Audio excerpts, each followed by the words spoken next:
Kita kembali lagi dalam program Marjintun dalam berita. Untuk sesi kali ini kita akan membahas salah satu fenomena yang sekarang lagi marak dibicarakan masyarakat, apalagi kalau bukan tentang KDRT. Dan kebetulan pada kesempatan kali ini kita telah mendatangkan seorang narasumber untuk sedikit membahas persoalan KDRT ini menurut sudut pandang beliau. Langsung saja. Selamat malam Pak Polisi Milenial. Selamat malam. Langsung saja Pak, bagaimana Bapak menyikapi persoalan KDRT ini? Secara pribadi saya sangat lantang mengutuk pelaku tindakan KDRT ini. Akan tetapi, menurut sudut pandang saya, kekerasan dalam rumah tangga justru diperlukan demi keharmonisan rumah tangga itu sendiri. Bisa harmonis? Karena apa? Karena dalam rumah tangga juga dibutuhkan sesuatu yang keras-keras. Dan yang keras ini ada pada diri seorang suami. Kalau sesuatu yang keras ini tidak ada, biasanya istri akan menganggap suami letoy, lemah, kurang gairah dan tidak bertenaga. Karena ketidakmampuan suami memenuhi hasrat istri. Dan ini adalah sumber dasar dari ketidakharmonisan dalam rumah tangga. Bisa lebih spesifik apa itu yang keras-keras? Tekad. Tekad keras suami untuk membawa istri dan anak ke taraf hidup yang lebih baik. Itu yang harus diperlukan.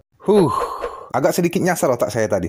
Silakan dilanjutkan. Oh ya, sebelum obrolan kita lebih jauh, barangkali bisa Bapak jelaskan lebih detail mengapa disebut rumah tangga? Kenapa tidak rumah tembok misalnya? Rumah tangga itu punya filosofi. Kalau dianalogikan akan seperti ini.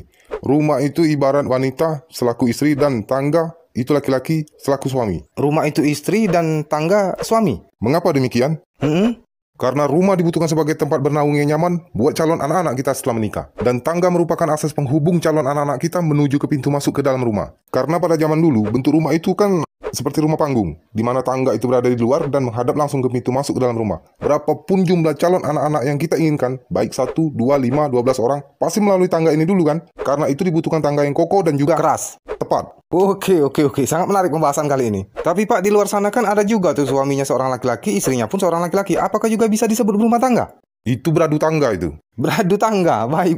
Menarik. Kalau suaminya wanita dan istrinya juga wanita, apakah beradu tangga juga? Itu kasus unik. Unik? Seperti apa? Itu tidak bisa dianalogikan ke dalam rumah tangga, tapi lebih tepat ke barang yang ada di dalam rumah tangga. Seperti apa misalnya? Kulkas 2 pintu. Kulkas 2 pintu? Karena apa bisa kulkas 2 pintu? Ya, karena atas pintu bawah pintu. Mau posisinya dibolak-balik pun tetap punya 2 pintu. Tidak perlu tangga untuk akses ke situ. Cara akses masuk masih manual. Fungsi utama juga buat menyimpan sayur dan buah.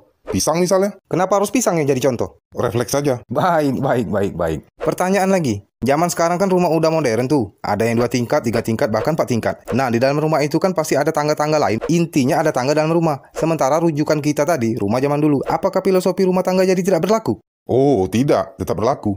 Hanya saja setiap pasangan harus rajin mengecek chattingan WA pasangan masing-masing. Takutnya mulai muncul bibit-bibit pelakor atau pebinor, dikarenakan ada tangga dalam rumah. Jadi harus lebih waspada? Tidak.